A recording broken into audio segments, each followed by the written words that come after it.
it's going to sound bad, but should I say it? Welcome to WatchMojo, and today we're looking at 10 of the creepiest Jeffrey Dahmer interview moments. Did you like feeling evil? No, I didn't, but I had tried to overcome the thoughts, and it worked for a while, but eventually I gave in. For this list, we're looking at some of the most off-putting and eerie moments from interviews with the serial killer Jeffrey Dahmer. Which of these moments gives you the most creeps? Let us know in the comments. Number 10, a normal guy. One thing that continuously comes up in the recounting of Dahmer's interviews and courtroom demeanor is that he seemed like a completely ordinary man. In 1993, Nancy Glass of Inside Edition was granted an interview with Dahmer at the Columbia Correctional Institution. She recently appeared on News Nation with Chris Cuomo, a segment in which she recalled that Dahmer seemed so normal, and that was the most terrifying thing about him. In fact, this image and his ability to manipulate had him fooling police when one of his victims escaped, something that likely would not have happened had he been more the Charles Manson type. If he was like Charles Manson, you would say, oh, I could see that coming a mile away. But because he was so normal, he was able to get away with so much. It's what made him so terrifying. Number 9, the motive.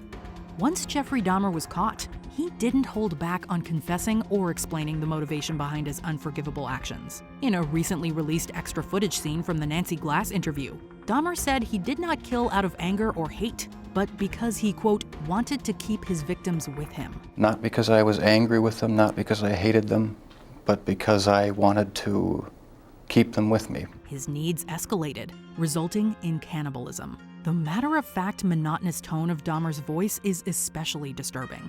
It doesn't appear to be a companionship issue, but rather the most complete form of control one can have over another. Dahmer had admitted to feeling a sexual thrill from that kind of control, and this is what motivated his cannibalism. I just wanted to have the person under my complete control, not having to consider their wishes, being able to keep them there as long as I wanted. It's not easy to say that, but that's what the motive was. Number 8, dismemberment. In 1994, Stone Phillips conducted a televised interview with the serial killer and his father, Lionel Dahmer. Once again, Jeffrey Dahmer's actions were recounted, as were his motives. And I acted on my fantasies, and that's where everything went wrong. Phillips did not hold back on his line of questioning, and at one point asked Dahmer if there was something sexual about the fact that he would dismember bodies. Dahmer responded without hesitation that there was, claiming that, quote, it took more and more deviant-type behaviors to satisfy his urges. And so it just spiraled out of control. When Dahmer's apartment was searched following his arrest, a number of human remains were found in various states of decomposition. Number 7, a zombie-like state. At first it was just curiosity, and then it became compulsive. As time went on, Dahmer experimented with processes to render his victims completely subservient. Dahmer's reasoning behind this was that he could keep his victim alive, yet in an altered state, one he referred to as, quote, zombie-like. In the Nancy Glass interview, Dahmer discusses this method eerily matter-of-factly, with the same monotony and passivity as anything else he speaks of, also mentioning that these methods never worked completely. Could someone like you be stopped? Could you be helped? No, I was dead set on going with this compulsion. It was the only thing that gave me any satisfaction. Number 6, overwhelmed.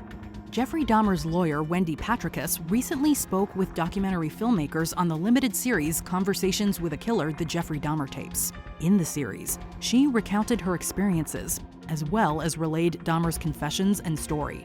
She refers to Dahmer's actions as an addiction that kept growing. I think he had the same addiction to the killing as it grew and grew and grew.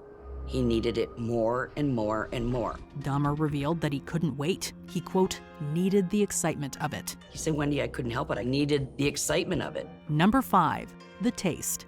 There are some interview tapes that were not publicly released. However, if you really want to uncover them, transcripts in all their horror are available. In 1992, Jeffrey Dahmer was interrogated by the FBI concerning a tip given to them that the serial killer was also responsible for the kidnapping and murder of a boy in Florida. He was ultimately not guilty of this, but the interview covered some other ground as well.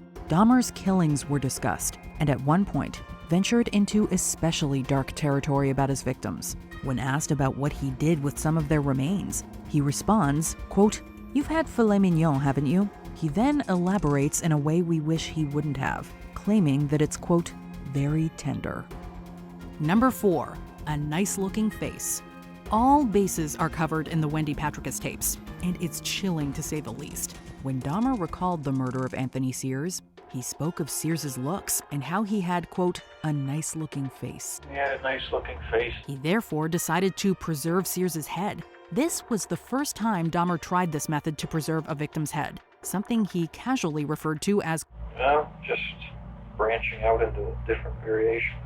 When asked if he loved Sears, Dahmer answered that if he knew how to love, he probably would have loved him.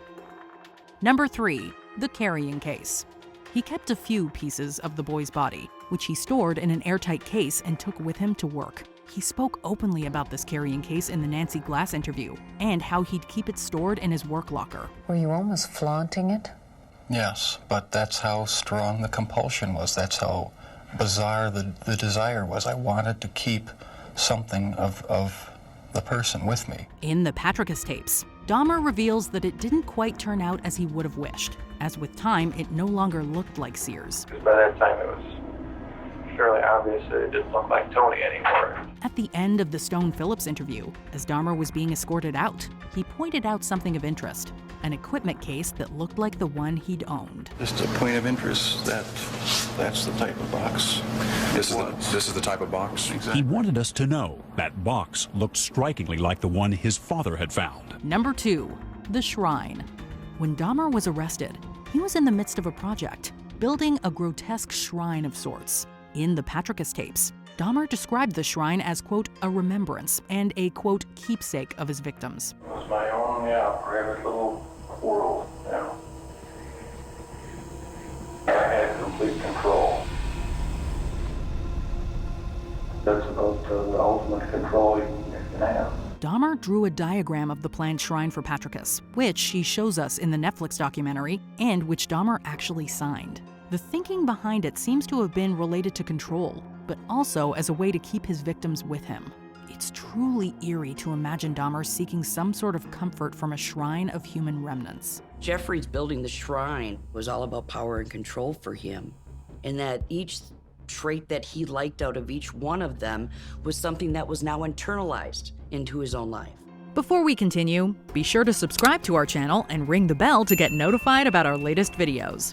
You have the option to be notified for occasional videos or all of them. If you're on your phone, make sure you go into your settings and switch on notifications. Number 1, the compulsion. What started it all and escalated to the nightmarish end result, according to Dahmer, was his compulsion. In all of his interviews, the man spoke of his need to kill, cannibalize, and perform other acts too inappropriate to mention. It was the only thing that gave me any satisfaction. It was like an urge he needed to satisfy, which is seriously disturbing. This need became so heightened and uncontrollable that Dahmer found himself overwhelmed with victims and still continued to kill. I can't think of anything that would have stopped me. In her interview with him, Nancy Glass asked Jeffrey Dahmer if he still felt that compulsion after he'd been locked away. Here was his answer. I wish I could say that it just left completely, but no, there are times when I still do have the old compulsions.